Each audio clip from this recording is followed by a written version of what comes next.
यीशु ही के कदमों में पना दे मुझे, यीशु ही के साथ जगा दे मुझे, यीशु ही के कदमों में पना दे मुझे, यीशु ही के पास में जगा दे मुझे, यीशु के साथ मैं बैठा रहूं,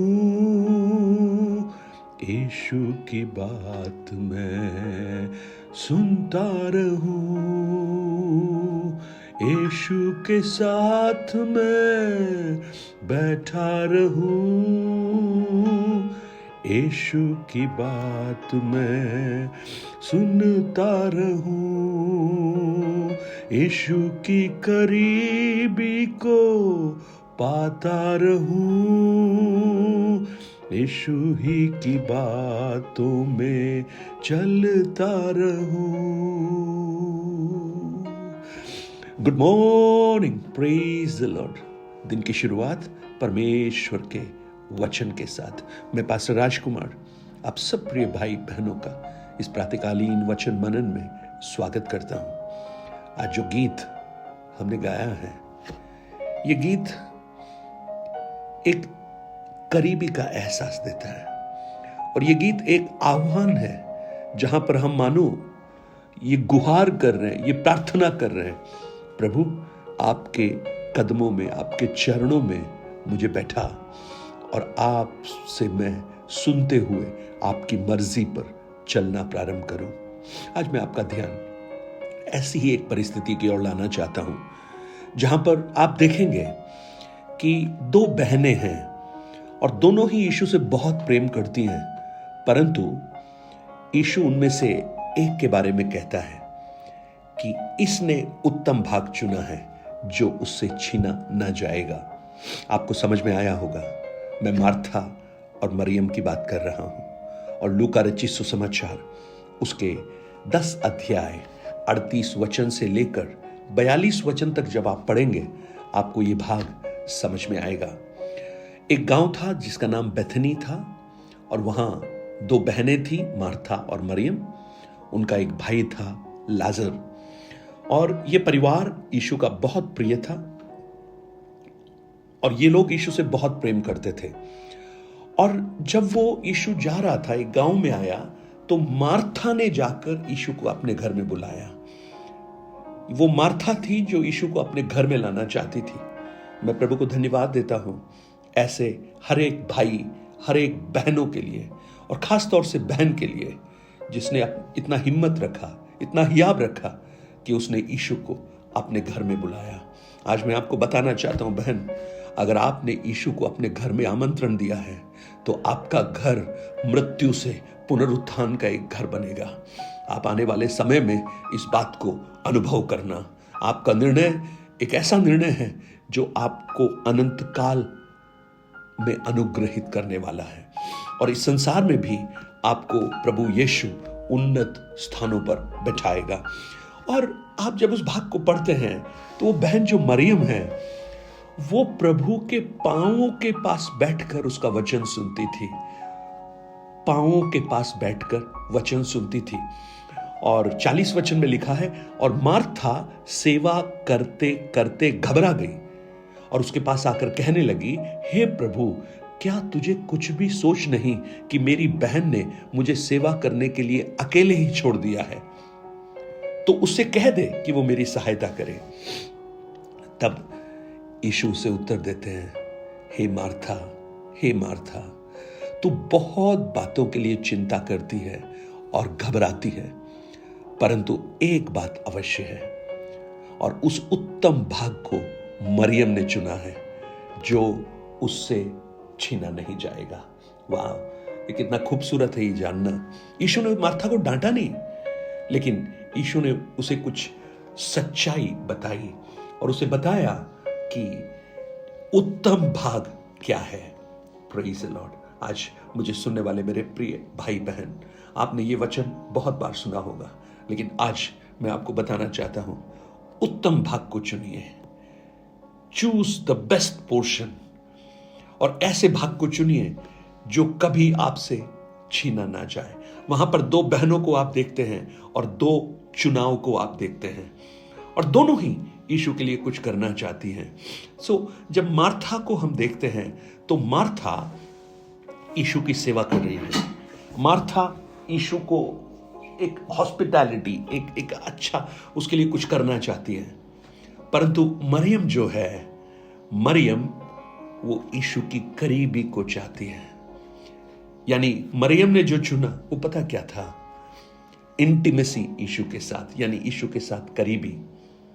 उसने प्रार्थना को, वचन को, मनन को उसने प्राथमिकता दी।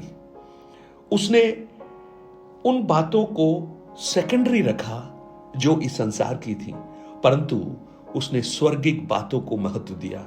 उसने यीशु को महत्व दिया, यीशु के कदमों में बैठी। उसने वचन को महत्व दिया, उसने यीशु से वचन को सुना। उसने संगति को महत्व दिया, वो यीशु के साथ समय बिता रही थी। उसने आराधना को महत्व दिया, वो यीशु के पास बैठी थी। परंतु जो मार्था है, देखिए यीशु उसी घर में है, लेकिन मार्था क्या है? वो विचलित हो गई, वो घबरा गई, वो थक गई शायद, और वो आकर क्या कह रही है कि इसको बोल कि ये भी मेरी सहायता करे।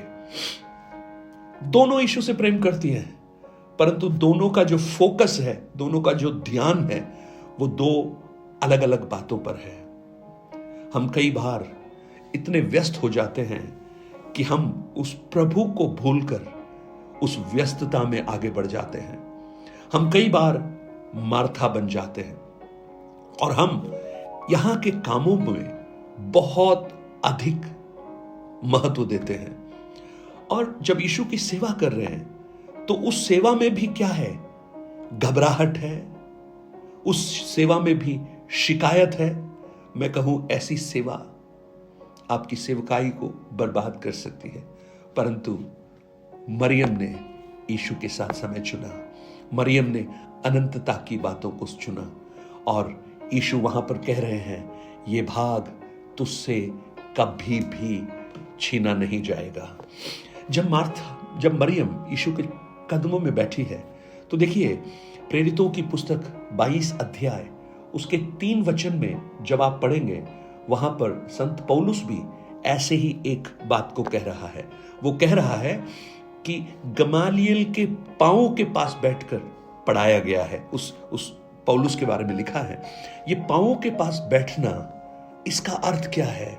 यानी उनके कदमों में बैठना, इसका अर्थ क्या है?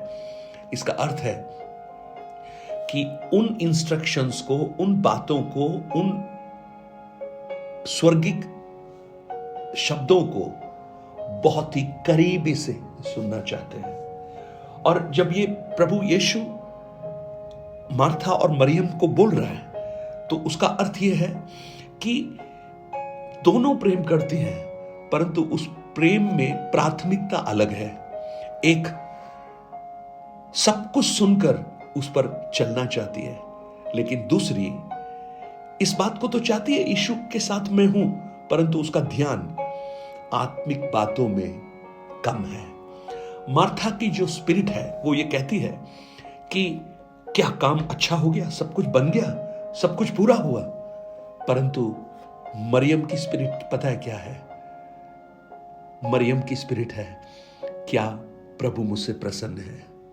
मार्था उस खाने के द्वारा यीशु को प्रसन्न करना चाहती है, परंतु मरियम अपने जीवन के द्वारा यीशु को प्रसन्न करना चाहती है। आज मुझे सुनने वाले मेरे भाई बहन, हम अधिकतर मार्था बन जाते हैं। हम बहुत काम करते हैं यीशु के लिए, हम भाग रहे हैं, दौड़ रहे हैं, लेकिन मैं आपको बताना चाहता हूं, यीशु के पांवों पर बैठे बिना कुछ भी करना हमें घबराहट, हमें एंजाइटी, हमें शिकायत और हमें ऐसी परिस्थितियों में ले आता है जहां पर उस काम का कोई अर्थ नहीं रह जाता। पहले उसके कदमों में बैठिए, पहले उससे चुनिए, उससे सुनिए। और यीशु वहां पर कहता है एक बात अवश्य है। ये जो एक बात है ना, ये बहुत महत्वपूर्ण है प्रियो। एक बात, यीशु के साथ बैठना। यीशु के साथ बैठना क्या है? आप बैठ के देखिए, आप अपने जीवन में शांति, अपने जीवन में प्रभु के साथ की करीबी का एहसास आप करना प्रारंभ करेंगे। संत पौलुस कहता है, मैं एक बात करता हूं, पीछे की बातों को भूलकर आगे की ओर दौड़ा चला जाता हूं। Praise the Lord. आज इस संसार में बहुत से लोग हैं जो मार्था के समान हैं, और बहुत कम लोग हैं जो मेरी के समान हैं। आज मैं आपसे पूछना चाहता हूं, आप कौन सा भाग चुनेंगे प्रियो? यहां का सेवा, यीशु ने बिल्कुल मार्था को यह नहीं कहा कि तुझे ये नहीं करना है। प्रभु कहते हैं, मार्था मार्था, तू बहुत बातों के लिए चिंता करती है और घबराती है। जब हम यीशु के साथ बैठते हैं, हमारी घबराहट दूर हो जाती है, हमारे जीवन में शांति आने लगती है, और हम उन कामों को भी उत्तम रीति से करना प्रारंभ करते हैं जो प्रभु हमसे करवाना चाहता है। नहीं तो हम मार्था के समान बन जाएंगे प्रियो। हम यीशु के लिए कार्य कर भी रहे होंगे, लेकिन हमारे अंदर घबराहट होगी, हमारे अंदर शिकायत होगी, और हम ये चाहेंगे कि और भी मेरे साथ आए। लेकिन आज प्रभु के चरणों में बैठिए, उत्तम भाग को चुनिए, अनंतता की बातों पर ध्यान दीजिए। जब आप ऐसा करेंगे, आपका आत्मिक जीवन और भी उन्नति की ओर आगे बढ़ेगा। स्वर्गीय पिता, हम आपके चरणों में बैठना चाहते हैं, और जो गीत आज हमने गाया, तेरे ही कदमों में जगह दे मुझे, तेरे ही बातों में खुशी दे मुझे। प्रभु, आज हर एक को मैं आपके हाथों में सौंपता हूं प्रभु जी। हर भाई बहन को अनुग्रह दे। अगर आज कोई मार्था सुन रही है, आप उनके जीवन में भी कार्य कर।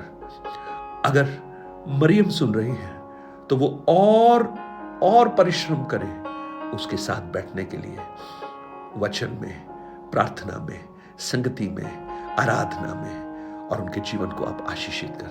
यीशु के नाम से मांगता हूं पिता, आमेन आमेन। गॉड ब्लेस यू मेरे भाई बहन, परमेश्वर आपको बहुत आशीष दे। 9829037837 पर आप अपने प्रार्थना निवेदन और गवाहियों को हमसे शेयर कीजिए।